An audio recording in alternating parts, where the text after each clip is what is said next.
Hey, everybody, welcome back to the show. Really excited to have my friends Tony and Nick Sicilian on today. Brothers that operate as real estate investors and have some other businesses here in the Dallas-Fort Worth market. Actually, Tony and I have known each other for a long time. We're growing old together, my friend. But today we're going to be talking about the ups and downs of this business. Both Tony and I were alive during the last downturn, and kind of how does that impact how we operate our businesses or how we think about the business of kind of having been through the depression before, if you will, the last downturn. How does that help you prepare? And how should you guys that are listening be thinking about a potential downturn and how you operate your business today?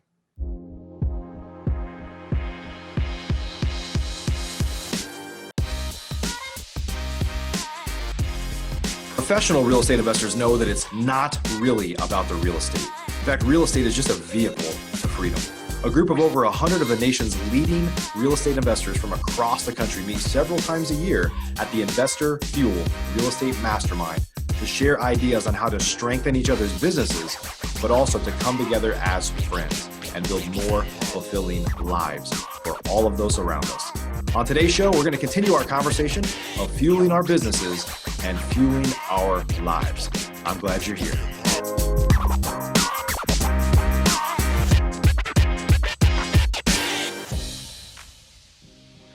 Hey guys, welcome to the show. Hey Mike. Hey guys. Thanks for having us. Yeah, good to see you. It's we've probably done about 1,500 podcasts over the past 7.5 years. Gosh, hard to believe it's been that long. And probably about a dozen times, maybe 20 times, we've had two people on at the same time. Usually it's like a husband and wife, sometimes partners. So excited to have you guys. It's always interesting because you guys are actually sitting in a studio. So you decided to get fancy. We're a little spoiled. We our Sicilian Brothers studio. So yeah, awesome. And we'll talk about later in the show. We'll talk about because you guys have some shows and some content that you create as well. Yeah. But hey, before we jump in, I'm excited to talk about this because I know what's going on with some of your stuff, Tony. We've talked about it, and I think a lot of investors out there, you're either in one of two camps. Either you're basically way overpaying for deals because you don't know any better and you think the market's going to continue to go up forever, or you're starting to get a little nervous and saying, I need to pull back on that risk lever because I've seen this party before and I know how it ends. So before we jump into that stuff though, let's talk about maybe a little bit about how you got into real estate investing in the first place. As you know, I came out of the lending world in 2004-ish, and then read a quick ebook on how to make money in real estate without using your own money, right? And I was like, all right, this sounds like a great way to get out of corporate America, and I just jumped in and started wholesaling. So that was back in 2005, 2006. So yeah. And then we started in and out of different companies and advertising businesses, and then just kept going. Yeah. I know it's funny when I hear you talking, I'm like, wow, there's a lot more to that story, but we try to keep the show to like a half hour. So we could probably talk about this for hours. Right. What we largely, you and I largely came up in the same world, really. Yeah. It was a good time, right? I mean, there was houses, there was inventory, there was the ability to buy and sell, as not like right now. Yeah. What about you, Nick? So when did you come into the mix? So what was it?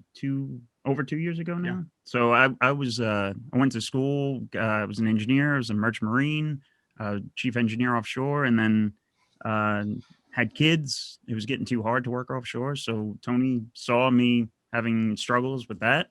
So he's like, hey, why don't you come home and we'll start working together? So got into lending, had an opportunity, and been doing that since. I think it comes down to like the time, stress, it wasn't like life factor, right? Yeah. It was just worth it. No, I was spending 6 to 10 months away. My kid was 4 and he didn't even know my name. Man. It wasn't worth it. So yeah.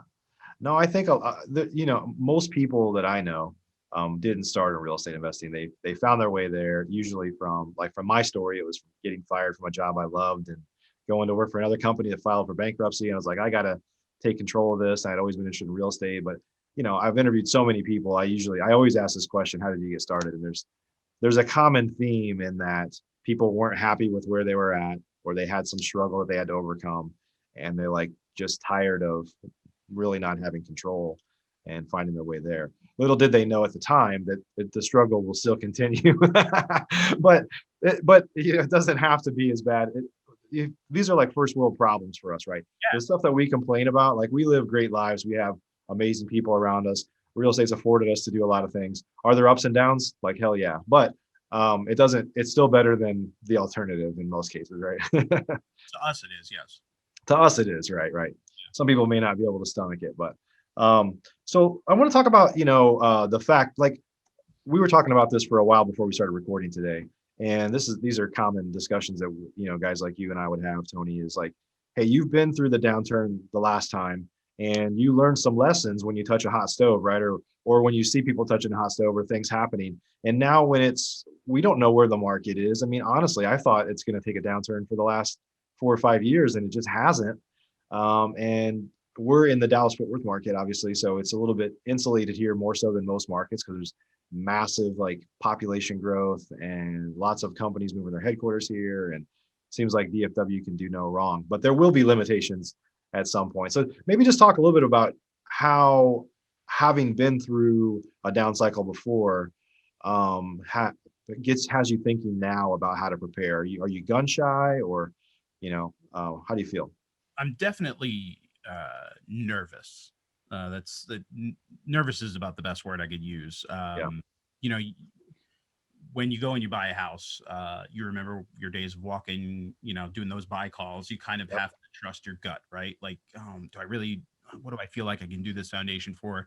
There's a lot of gut and intuition that goes into it. Very similar feelings right now where we were in 6, 7, 8, 9, 10, 11, where um well, in the earlier part is 6, 7, 8, 9, there was a lot of optimism. Rates were low, things, people were buying and selling, right? And things were appraising. For the last, I feel like 10 years, we've been saying like, oh man, the market keeps going up. And for the last 5, like, okay, when's it coming down? But for the last 3 months, I've been thinking, all right, we're seeing, so there's a ton of writing on the wall. It's getting silly. It's reached a whole new level of silly that we need to just pump the brakes. Don't hit the brakes. Just love tap them and see Just what. take the foot off the gas. Yeah, Don't touch the brake. Just hey, let the motor what the slow hell, itself guys? down, right? I've done that with my with our investments. We went into Phoenix with you. We had like 18 or 19 houses. We're down to, I think, probably 12 now, and I don't see myself adding too many more to that inventory unless there are smoking deals. So. Yeah, that's one of the things we're talking about today. Is what are some things you can do to mitigate risk, right? And for those of you that are listening, just to give some context, we were talking before, the market that we're in here, in most markets, especially major markets, are like this right now. Is it's not uncommon for houses to be going for $100,000 over asking price, all cash offers, and for new listings to get 50 to 100 showings in the first weekend, because we're so short on inventory that it's just crazy right now. And so the challenge is, a lot of real estate investors are benefiting from, like, when they bought the house before they rehab it, they assume the after repaired value, market value, let's just say 200,000. By the time you get done with everything, it's pushing 250, and then you're getting like 300. So which is amazing if you bought it assuming you're going to sell it at 200, right? The problem is if real estate investors tend to start to get a little sloppy, and they start to say like, well, at this rate, I'll probably be able to sell for 350. And you start basically not buying as deep, kind of becoming unprincipled in terms of how you, one, rehab, and two, how you buy it. You just maybe overpay because you think, well, it's probably just going to keep going up. And eventually that shoe will drop. And so that's kind of where we're at in the market right now. Yeah. Is when is that shoe going to drop? Right. And then, and really, you don't want to be too far ahead of the curve, right? I don't want to pull the e-brake. I don't want to pull the e-brake today. Right. But I definitely want to prepare for, like, at least thinking about reaching for it at some point. Which is weird, right? Because I am an optimist when it comes to the real estate market. I love DFW. I love, businesses that are coming here, and the positivity that's all around this market. It's incredible. But it isn't sustainable. I think everyone It's can. a balance, right? You could, like you say, pump the brakes too early and miss out on opportunity. And honestly, I'd probably put myself in that boat for a few years. I've thought that things are going to slow down. Like how much higher could they go? Because when I came up in this market, you know, the when you talk to, I've had some mentors and people that have been around for decades doing this, and they're like, you really can't ever count on appreciation in Texas, but that's not been the story for the last 5, 6, 7, 8 years at all. It's certainly the last 3 or 4. Massive appreciation. For my rental portfolio, that's how I bought it. Like one of my mentors is Scott Belsley. You know him. He's got a huge portfolio here, been buying since like the early 80s. And just all knowing. He's like Yoda, right? But it's like, hey, you gotta buy for cash flow. You can't base it off appreciation. And the truth is my rentals have never cash flowed nearly as much as I had hoped they would.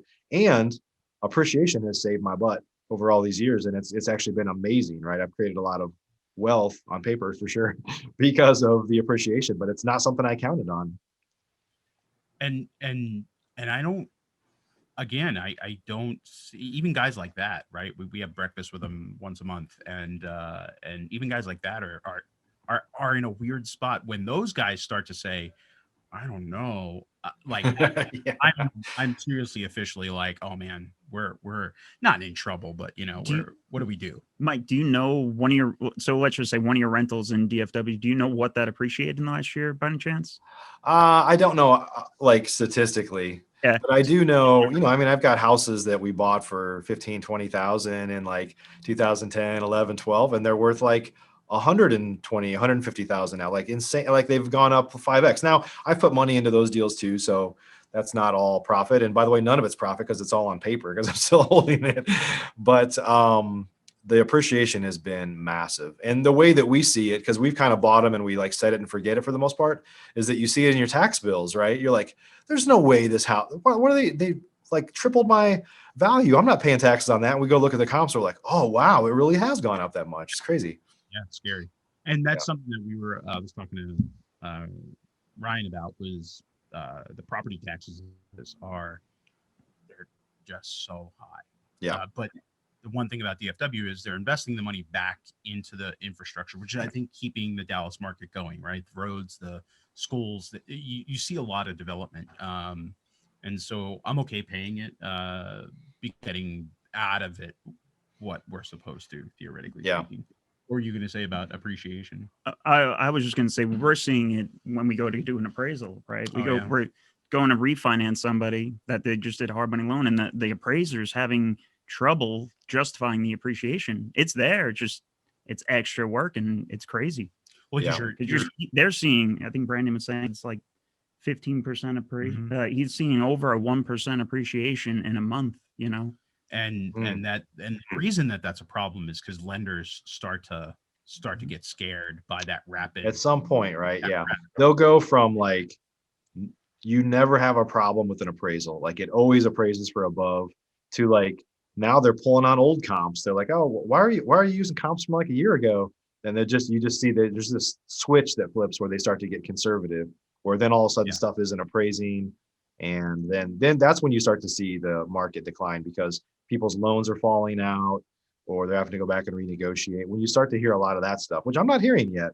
Are you guys? I'm seeing on our retail stuff, I'm seeing some stuff not hit what I think it would hit, but it's still there. So maybe it's just me trying to be conservative, but I think we're getting there. I think we're getting to a point where, I finally saw a pre-approval letter come over at in 3s, not in the 2s. So I haven't seen one of those in a year. So someone's getting a 3.25 instead of a 2.99, which means the rates are going up on people. So yeah, sounds ridiculous. Still super low. Yeah, I know. The fact that I just said that out loud. Right. I was like, damn, that's yeah. Well, even on the 9, I had somebody tell me that 4.25 was going to drop again. I was like, that it's a no doc loan, 4.25. It's don't bank on it. He's like, I might hold out. An investor loan, no doc, right? So no income proof, no verification of income, 4.25. I mean, and he's like, I'm gonna wait on a All 30-year right. fix, right? Like that's incredible. Yeah. That money's out there for us. Yeah, So, for sure. Well, let's talk about a couple things to mitigate risk, and specifically, just to kind of team up, I want to talk about lender relationships. You guys are in the lending business as well, by the way, for those that are listening, so they have some insights to this. Lender relationships, maybe shifting exit strategies a little bit, and maybe some other things like just not doing as. I know you do some massive like rehabs, Tony. Like you kind of go all out, maybe overboard in some instances. I think you'd probably agree with that, and oh so yeah. so that's more risk, right? When you're in a market that's rising, um, you could do that, right? But at some point that's going to shift. And so let's get into kind of the lender relationship piece first. So you guys are lenders, and I know you don't tell your clients like, hey, go talk to lots of other of our competitors. But the truth is you would agree that people should be focusing on building additional relationships than what they have now, just because at some point those lenders just go away, right? Some of them, Yeah, the good ones you hope stay. right? Hopefully the one that you're going to on a daily basis stays with you. But Right, yeah, look, lenders are investors too, right? right, They just picked a different vehicle. Like we invest in the asset, they picked us to invest in. So in theory, you would want multiple of those because you're going to have to ride if you intend to ride out the storm. They have to ride out the storm with you, right? So maybe uh, continue to have a conversation with that lender and say, hey, if this, look, go out to lunch and say, hey, if this goes south, should we prepare to work differently together, right? Like have that conversation with your lender. Because there's also lenders that do different things, right? Normal lender doesn't do commercial and multifamily or sure, trailer parks even, right? Like maybe a hard money lender only does single family. So yeah. So definitely When here's I was at the, I was at the event the other night, and I I bet if somebody would have asked in the crowd, like, how many of you here are lenders? Like, there would have been a ton of hands go up, right? And there's a couple people that came up to me and said, "Hey, you looking for business?" Handing out their cards, right? And I was like, "I've never heard of you before." That doesn't necessarily mean anything, but I remember, I remember that from like '07, '08. Like, there's just a whole everybody and their brother is a lender, um, and it's a bunch of small independent people, which there's nothing wrong with. But I think for folks that are looking for lender relationships, just know that those are some of the first ones to go, because they don't probably have a huge pool of money behind them. They're lending some family money or their own money, and their limitations get hit first, and they're the first ones to say like, I'm out because I can't tolerate risk, as much as like right now it seems like no risk, but you know that'll change. just for food for thought, there were some lenders that pulled out in COVID, right? Just a that's year ago, yeah, that's what right? I was So going about to there say. are some lenders. I know some friends of mine who got loans in January, February, March, and then when they went to get draw money in March, April, May, the lender was like, "I'm not issuing draws," Mhm. right? So if you're still working with that lender today, you're making a mistake, right? Because they're going to be one of the first ones to go the next turn, like the next downturn, right? So I would definitely look for the lenders that were there 12 months ago when COVID hit, Right. but then also maybe like one of my private lenders, my main source of private money is someone that was working with me in 9, 10, 11, 12. Right. So that's the same family that I've been working with. That's the same family I continue to work with because they were with me in the bad times. They were with me for the last 10 years in the good times. Yep. So, I'm loyal to them. They're loyal to me. But I definitely think you need to have diversification.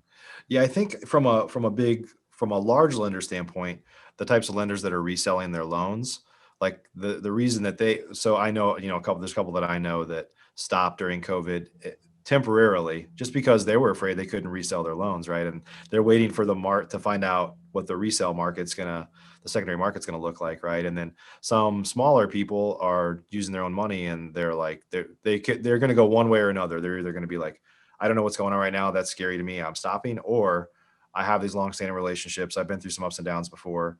Like maybe we have to increase our rates, or maybe you need their clients to have a little more skin in the game, but they're not out, right? And so you probably should have a mixture of all those relationships, right? Definitely. And prepare for not 100% financing. Yeah. That was Right. something we learned in March with COVID. A lot of people were like, oh, what do you mean you're not doing 100% financing? I'm like, that went away. Like you're lucky there are Right. lenders still standing. Yeah. So don't prepare for 110% financing either, right? So and that's starting to come back too. Like Mhm. people are doing, I'm seeing 80% cash out refinances Yeah. again, right? Like they're coming back. That 100% financing. The other night I was seeing advertising for no points, right? Like that type of incentiveness to just throw money out there, Right. it's back, right?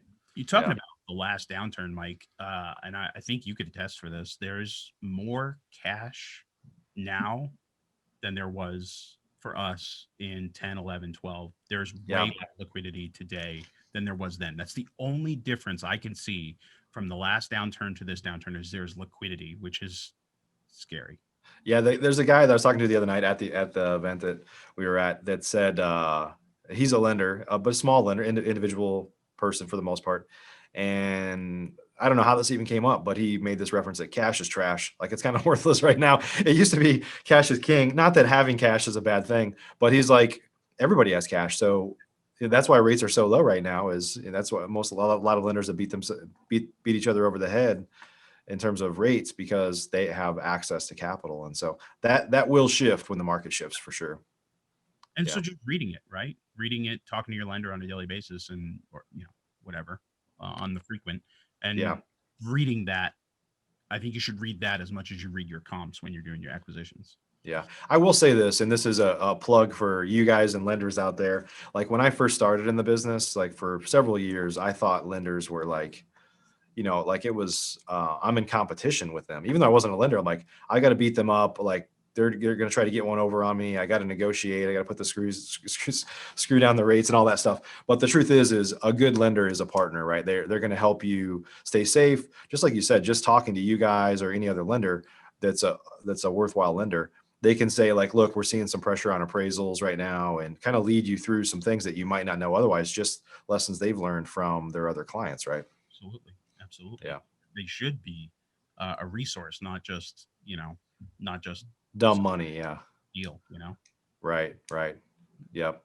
So let's talk a little bit about maybe shifting exit strategies a little bit right now. So, one thing about rehabbing, especially if you're doing big ones like you do, Tony, is that the longer you hold it, the more risk you have, right? I mean, in a extreme example, which is a real example, if you assign a property, you have very little risk because you're buying and selling it so fast, the market's not going to shift. In a rehab situation, especially if you're doing a heavy rehab, you've been up against rates changing, potential appraisal issues. You're up against rising material costs, like rapidly rising material costs. So that all has more risk. That time. Pressure keeps going up. Say it again. Each time you say something, my blood pressure goes up. It's like Oh, I'm sorry. check box, Yeah. check box, and You're 100% right. Yeah. Each day that I own that asset, my risk just, and it doesn't double obviously, but my risk goes up. Yeah. And yes, the thing that we're as rehabbers, the thing that we're competing against is rate right now. Like I said, that one rate came over in the threes, which for a year has been unheard of.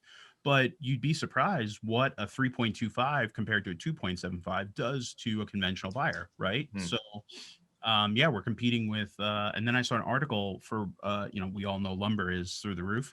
But one of the things that we were actually able to have access to was the LVLs, the laminated beams, right? So when you're doing big additions like I do, you need some like specialty wood. Well, the glue, the petroleum that they use to make those custom beams just like got very scarce. And so now that other piece of the building material just went through the roof. So yeah, cost of materials is we have a big supply problem. we were talking about Yeah. that a year ago though Yes. too. Like when all the shipping and everything went down, because that's Right. my background. Like this, we're not going to see it. We didn't see it a year ago when everybody was scarce of it, but now we're going to keep on seeing it, and it's going to keep on. I mean, you're going. still having a problem getting appliances. Yeah. So Yeah. so again, just without trying to be like the negative Nelly. I'm trying not to be all doom and gloom right. here, Like I feel like because we haven't been that way this this is the entire time. the doom and gloom show with Tony and Nick. That's not what I'm trying to do. But I 2 months ago we absolutely weren't think- like that. I absolutely think something happened in this year 2021 Yeah. where the market just seems different, and I don't know what we do with that information outside of, like you said, prepare. Yeah, I think the whole point is to say at some point, like, look, for you guys are my friends, and everybody that's listening, if we've never met before, I still care about you, right? The whole idea is like, let's live to fight another day. Like, we're in this business for the long term. You don't want to be a one hit wonder. And I had a really great year when the market was like going up like 10% a month. It's like, okay, well, everybody, you couldn't lose. The thing is, how do you build a business that stands the test of time and you can shift as the market shifts? Because inevitably, if you're in this business right now, you want to be in it for decades, right? So how do you not just survive, but how do you thrive through those shifts? And there's no way to ride that curve perfectly. Like a surfer, you're going to have some spills, but it doesn't mean you can't get back up and do it again. You just have to make sure that you don't like, I don't know why I'm using a surfing analogy here, but don't hit the rocks because then you're dead, right? So, You just dressed like one. Yeah. Yeah. Again, we're not doom and gloom. I mean, we talk about this all the time. Inventory is low, right? So that's something totally different than in '08, right? So how can there be a drastic drop if there is no inventory? Right. And the other thing, though, to pay attention to is the builders. As you know, I'm doing some new construction, and the cities are not letting us start. Right, so if they're not letting me start new construction, and they're not letting DR Horton start new construction because their permit process is a nightmare, whatever, you have a continued supply problem. Yeah. So it's just lots of things Got to a just stranglehold on the supply. Yeah. have. Yeah. So I think the point in all this is like, maybe to mitigate risk is to do rehab, maybe wholesale more, wholesale and assign more if you can. Maybe don't do your rehabs are a little more simple. The thing is when the inventory is constrained like this, like people are taking less than perfect houses because that's all that's available. It's almost like if you're buying a used car, you can't pick the color. Usually you're like, well, I really want this, but I have to take it because that's all they've got. Right. So yeah, if there was ever a time to sell stuff that is not perfect, it's now because you're the last. I was about to use an analogy that probably would not be good, so I won't do that. But yeah, I think you definitely mitigate your risk, minimize it. So, like you said, slow down on doing the 25 rehabs that I'm doing. Absolutely. I have a few huge ones that I'm finishing up, and I don't plan to take on too many more. That might change in like 10 minutes when I check my phone and someone offers them. Yeah. I'm gonna- You're also yeah, you got an addiction problem with we're yeah, all at a real estate addiction, right? real estate addiction. I like the art of the deal, so it's just like I keep going and trying to get stuff, but yeah, I mean, just try to be very selective on what you're closing on. I think is what I'm trying to take away from the last couple months of hey, how do we make 2021 better than 2020 was, and come out of it smarter, healthier, financially better, right? Yeah. And then so that I can live to fight in 2022. Yep. Well, you guys, and one of the benefits we're talking about, we have these conversations here, and these types of conversations of like, what's going on, where we at, how do I overcome this issue, are like super prevalent inside of our Investor Fuel mastermind, which you guys are a part of. Would you mind just taking a moment to kind of share a quick testimonial on your experience as being a part of Investor Fuel? Sure. Well, as you know, we were in Phoenix with you. What, last month? Was that last month? February. Feels like. So we were in Phoenix with you, at the last fuel meetup, and it was actually I got out of it way more than I thought I was going to get out of it. But maybe because I went in, I got there and I went in without my guards up, right? I went in, I was like, you know what, I can learn from everyone here, and I'm just going to go with it and have a good time and listen. And seriously, through the first 2 days, I was like, oh man, I have to get up there and do a speech and I'm going to get annihilated, And I know you tell me to not be so hard on myself, but it's really the accountability is amazing, right? Because I'm able to then know that the words I spoke, someone's going to be like, Tony, didn't you say you were going to not do crazy rehabs, right? And so that level of holding myself accountable has been really good over the last couple months, and then it just makes me want to be better. And then the give back, something that me and you talked about, probably 6 months ago before I joined Fuel, was the give back, and it's something I believe in to keep giving back, and by giving I'm going to receive. And so everyone there has been just incredible givers. And I think that that's my favorite part, is that everyone there's no ego. You say that, and there's no ego in that room. And it's just been great to be able to be a part of people that are just want to give and live and be better. Awesome. I appreciate that. Yeah, we've got a good group, and I think getting good people in the group always helps, because that culture just starts to kind of snowball forward of more giving, more getting, more learning. Everybody's open and sharing whatever they've got. So glad you guys are a part of it, and appreciate the kind words. Yeah, me too. I'm glad we're a part of it too. Yeah. Hey, for you guys, you guys have some content that you create. You have a show, or do you refer to it as a show, or you got a YouTube channel? I don't know what all these things could be. You can call it a podcast, you can call it a show, you can call it a channel. Yeah, it's a channel. It's a channel of mayhem. But yeah, we're thesicilianbrothers.com, and you can get to it, and you could, watch our videos and talk to us, comment, subscribe, make like, fun, have fun. Yeah, and really reach out to us if if you need anything. Whether yes, we are lenders. Yes, we can help people nationwide. So if anybody needs anything, feel free to reach out to us. But yeah, especially if you want some ideas, or we like to have fun on it. We like to show our rehab. And yeah, it's fun. I've obviously been, doing these shows for 7.5 years now, like I said, and it started with, primarily the Flip Nerd show, which actually we're turning into a channel now with a network of shows pretty soon here. But, it's just fun. I think the first 5 years I was in this business, I just had my head down. I was just kind of cranking.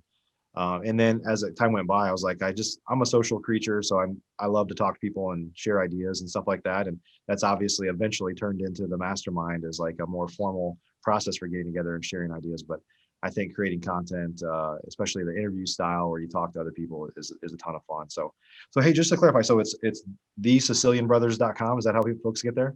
Okay, cool. We'll add a link down in the show notes there for anybody that's driving down the interstate right now and couldn't write that down. But well, guys, so great to see you.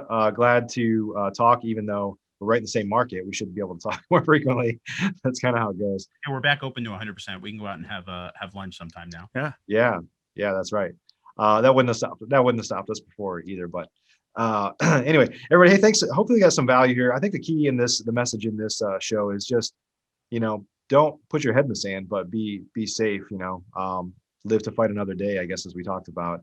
Is real estate investing can change your life, can have an amazing impact on your life, but you don't want to get knocked out of the game prematurely. So I think the whole point is just stay safe, make sure you're making good decisions. Don't get caught up in the hype of the market's going to keep going up forever. I know in the last downturn, there were people that were buying houses, they were going to rehab them with hard money, and they're just sitting on them because the value of the house is going up faster than the cost of the hard money. It's that's not a good strategy. So just get in and out of these things and stay safe. Intelligence. That's not business savvy. That's just luck. That's luck. Yeah. And everybody runs out of luck eventually. Some of that luck's going to run out. So, but everybody, thanks for joining us on the show today. Hope you got some good value. Hey, if you haven't yet checked out the Investor Fuel Mastermind, our next event is actually coming up here real fast. So go to investorfuel.com and you can schedule a call with us to learn a little bit more if it's a fit for you. Otherwise, we'll see you on the next show. Take care. Thanks, Mike. Are you an active real estate investor? If so, and you want to latch on to the power of surrounding yourself with over 100 of the nation's leading real estate investors, all committed to building stronger businesses and living richer, fuller lives, you should jump on a call with us to learn more about Investor Fuel. Simply visit investorfuel.com to get started.